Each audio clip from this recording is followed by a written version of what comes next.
अगर आपके सपने बड़े हैं, अगर आपके सपने दूसरों से अलग हैं और आप वही काम कर रहे हैं जो दूसरे लोग कर रहे हैं, तब आपके सपने कभी भी पूरे नहीं हो सकते। आपको अपने सपने पूरे करने के लिए कुछ अलग एफर्ट डालना पड़ेगा। आपको उन सबसे अलग कुछ ऐसा करना पड़ेगा जो लोग वो नहीं करते हैं, तब जाके आपके ड्रीम्स पूरे होंगे। नहीं तो जैसे वो अपने सपनों को टालते रहते हैं, उसी प्रकार आप टालते रहेंगे, ड्रीम्स पूरे नहीं होंगे। तो आपको कुछ अलग करना पड़ेगा।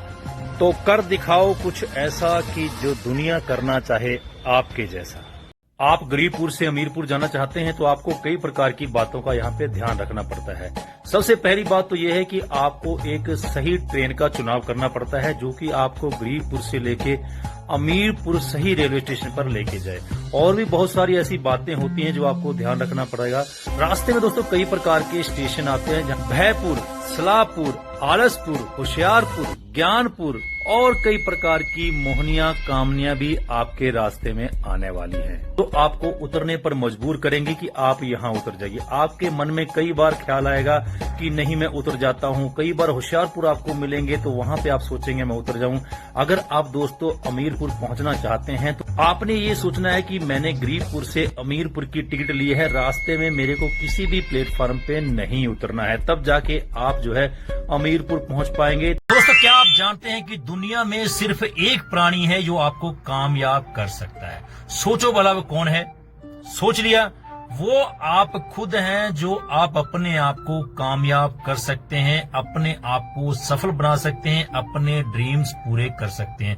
क्योंकि दुनिया तैयार खड़ी है आपके कदम खींचने के लिए, आपके पैरों से घसीट कर आपको सीढ़ी से नीचे गिराने के लिए। एक आप ही हैं जो आप अपने सपने पूरे करने के लिए संघर्ष कर सकते हैं, अपने आप को कामयाब कर सकते हैं। दोस्तों कहते हैं कि भगवान भी उसकी सहायता करता है जो अपनी सहायता खुद करते हैं। जब आप कामयाब हो जाते हैं तो आपके पीछे भीड़ का काफिला आपको नजर आता है, लेकिन एक नाकामयाब व्यक्ति के साथ कोई भी खड़ा रहने को तैयार नहीं होता है। इसलिए आपको ही अपनी कामयाबी के लिए संघर्ष करना है, आपको ही आगे बढ़ना है। दुनिया में किसी के पास समय नहीं है कि वो आपकी कामयाबी के लिए सोचे। आप अपने भविष्य को नहीं बदल सकते हैं, पर आप अपनी आदतों को जरूर बदल सकते हैं। कहते हैं कि आपकी आदतें ही आपके भविष्य का निर्माण करती हैं। यदि आप सफल होने की आदतें डालते हैं तो आप सफल होते हैं। यदि आप असफल होने की आदतें डालते हैं तो आप असफल होते हैं। क्योंकि किसी भी काम को अगर आप 21 दिन तक लगातार कर लेते हैं तो वो आपकी आदत बन जाती है। इसलिए कोई अच्छी आदत यदि आप डालते हैं तो उसको 21 दिन तक करते रहिए, आपकी आदतें अच्छी अपने आप हो जाएंगी। यदि आपकी आदतें अच्छी होगी तो आपका आने वाला कल और आपका आने वाला भविष्य भी अच्छा होगा। अपना भविष्य नहीं बदल सकते तो अपनी आदतों को बदल दीजिए। आपकी आदतें निश्चय रूप से ही आपके भविष्य को बदल देंगी। दोस्तों रेस चाहे जिंदगी की हो, चाहे किसी गाड़ी की या बाइक की, जीतता वही है जो समय समय पर गियर बदलता रहता है। इसका मतलब ये है कि समय के अनुसार आपको ढलना चाहिए। जो समय की डिमांड है उस प्रकार से आपको अपना अपडेशन करना चाहिए। अगर आप अपना अपडेशन नहीं कर सकते हैं, अपने आप को अपग्रेड नहीं करते हैं, तो ये समय आपको एक दिन खत्म कर देगा। इसके बहुत सारे एग्जाम्पल हैं। नोकिया मोबाइल है, HMT घड़ी है और भी बहुत सारे ऐसे आपको एग्जाम्पल देखने को मिलेंगे जिन्होंने समय समय पर अपने आप को अपग्रेड नहीं किया, यानी कि अपनी गाड़ी का गियर नहीं बदला है। वो आज आपको उनका नामो निशान भी देखने को नहीं मिलता है। तो इसलिए जरूरी हो जाता है कि आप भी समय समय पर अपनी गाड़ी का, अपने दिमाग का गियर बदलते रहें, अपने आप को अपडेट करते रहें, अपग्रेड करते रहें। नहीं तो कामयाबी की दौड़ में आप पीछे रह जाएंगे। आपसे बहुत सारे लोग आगे निकल जाएंगे जो समय समय पर अपने दिमाग का, अपनी गाड़ी का गियर बदलते रहेंगे। तो जरूरी है सफलता के लिए समय समय पर अपग्रेड करते रहना।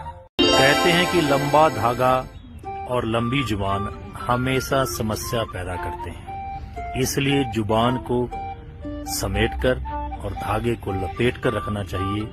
हमारे दैनिक जीवन में इसी प्रकार से हम बिना बोले बिना तोले किसी को कुछ न कुछ बोल देते हैं और फिर वो पूरी जिंदगी हमें खटकता रहता है। ये जुबान ही होती है जो फूलों का हार भी पहना देती है और जूतों का हार भी पहना देती है। इसीलिए अपनी जुबान को समेट कर रखना चाहिए, कंट्रोल में रखना चाहिए कि ऐसी बाणी बोलिए मन का आपा खोए, औरन को शीतल करे आपको शीतल होए। किसी ने क्या खूब कहा है कि पहचान कफन से नहीं होती, पहचान कफन से नहीं होती, लाश के पीछे चल रहा काफिला बता देता है कि ये रुतबा किस हस्ती का है। इसी प्रकार से हमारे कर्म जो है वो हमारे दैनिक जीवन में हमारे व्यवहार को और हमारा व्यवहार जो है लोगों के प्रति बनाए हुए रिश्ते को दर्शाता है। हमारे जो अच्छे बुरे कर्म रहते हैं वो हमारे साथ चलते हैं। अगर हम अच्छा कर्म करके लोगों के साथ अच्छा व्यवहार बना के चलते हैं तो लोग हमारे साथ रहते हैं, और अगर हमारा व्यवहार बुरा है, हमारी वाणी में कठोरता है, कटुता है, तो कोई भी हमारे संग नहीं चलेगा।